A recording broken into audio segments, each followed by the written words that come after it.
Alright, here, so welcome to the VR Tech channel. So the battle for VR is actually starting to heat up in a period that really feels like the calm before the storm. We have Apple and Meta ready to compete for the high-end market. We have PlayStation ready to release the PSVR 2 and the fourth big competitor, Pico, bought recently by ByteDance, ready to get in the market as soon as possible. And after some recent leaks for the upcoming Pico new headset, the Pico 4, we actually have also leaked official pictures from the new controllers that are very interesting indeed. So well, let's get into it.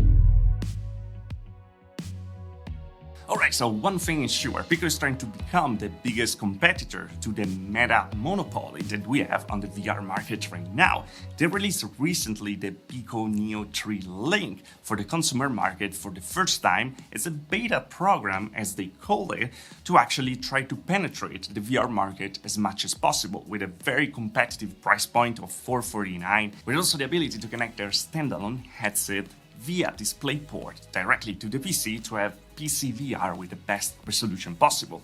We actually tried it with the Pico Neo Pro Link, but that one was just for developers, but now they actually launched for the consumer market. I still have to open it, but it's here, so expect something very, very soon from it. We're still waiting for the US release date, if that is gonna ever happen anyway at this point.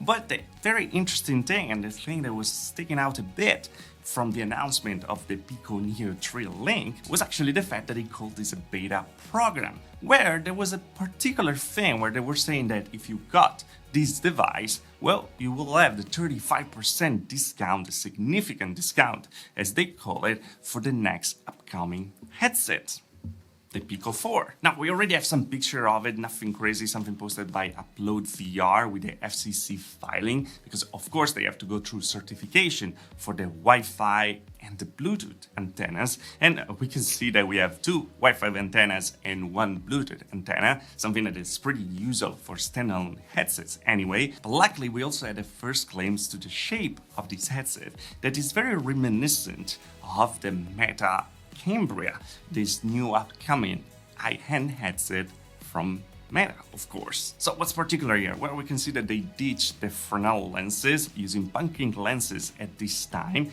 and that's very nice because we know that they're gonna allow the headset to be much smaller than what we had before. I always love the Pico lenses, by the way, so the fact that they're moving toward new lenses means that they for sure improved upon them. It's actually quite funny that the Pico Neo 3 is kind of a copy of the Oculus Quest 2, the Meta Quest 2, and well, this time though they're going in a different direction. It seems like they're gaining some self-respect, I guess, and that's what I always said about Pico. If they really want to get in the market in the right way, they have to ditch this Chinese mentality of always copying the products piece by piece and just have an identity for themselves. A lot of people are actually leaving Meta lately and joining ByteDance because it's opening a Mountain View office and they have more than 1,300 applications open. So if you want to browse it, I'll leave the link below for LinkedIn, by the way. And one of those is actually created the application Space Warp, the ability to cut in half the frame rate on the standalone headset and actually play games at 45 Hz instead of 90, freeing up a lot of resources. But yeah, one thing that actually stick out as completely different as an identity are actually the controllers. Yes, we have the same buttons, yes, we have the same thumbsticks and stuff, but you know, at a certain point, even Xbox and PlayStation controller have the same input method. So they're standardized and now that's the way it is.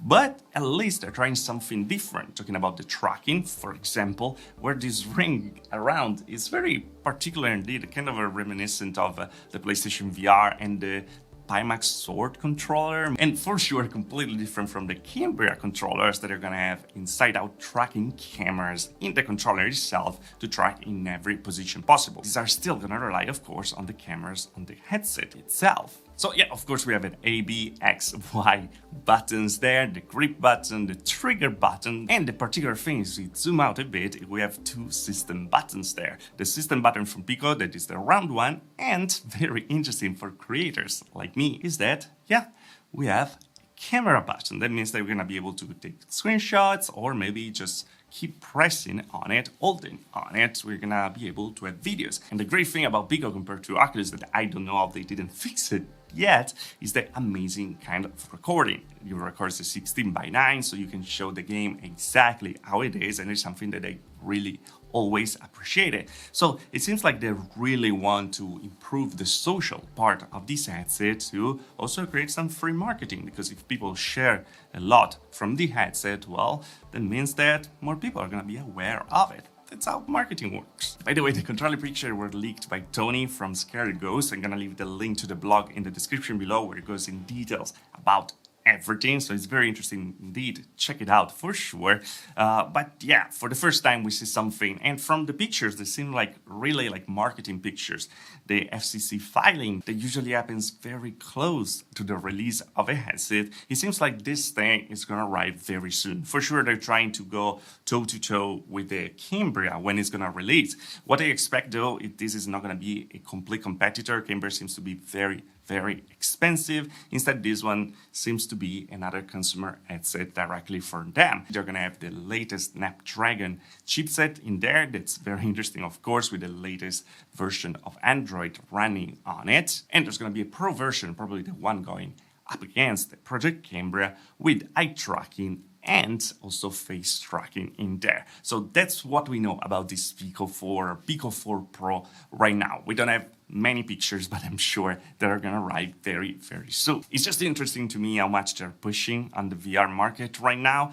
They know that this is the moment to push because Meta is going down, Apple is arriving, PSVR is arriving. This is the moment to actually stick out a bit if you wanna get in the market at all. But yeah, that's what we know about the Pico Neo 4. If you got the Pico Neo 3 and you are in Europe, then you're entitled to a good discount. Let's hope that the price is gonna be good. But yeah, it's just weird that they're pushing this fast. The fact that they're now in Mountain View, by the way, and creating a lot of jobs there means that they're gonna for sure launch the next one also in the US. That is kind of a stronghold for Meta right now. So if you can penetrate the market, that will be super interesting because we really need some real competition there. And I don't know if Apple is going to be a real competition. For sure, it's going to be a very strong player, probably even stronger than Meta. But at the same time, it's going to be much more expensive. So having an affordable headset, a good looking headset as well, from a company that is investing a lot from a while right now in VR, it will be absolutely amazing. I'm always interested in what Pico is doing. I always follow them up because I like competition. I like what they're doing. But yeah, what do you think about it? I think if they moved as they should, and it seems like they're moving, well, it's going to be absolutely fantastic because it seems they're going to have two different headsets, the Pico Neo 4 with all new features, but for the consumer market, and the Pico Neo Pro 4 that instead is going to compete with Project Cambria with also face tracking, eye tracking and everything like that. And in a moment where Meta is actually raising the price of the Oculus Quest 2 by $100, well, it seems the perfect moment to actually get in the market and get that piece of the cake of the VR audience that doesn't want anything to do with Meta. Bye, let me know what are your thoughts, and as always, if you like the video, like. If you didn't like the videos, dislike. Subscribe to the channel for more of VR tech, and I see you guys next video. Thanks for watching.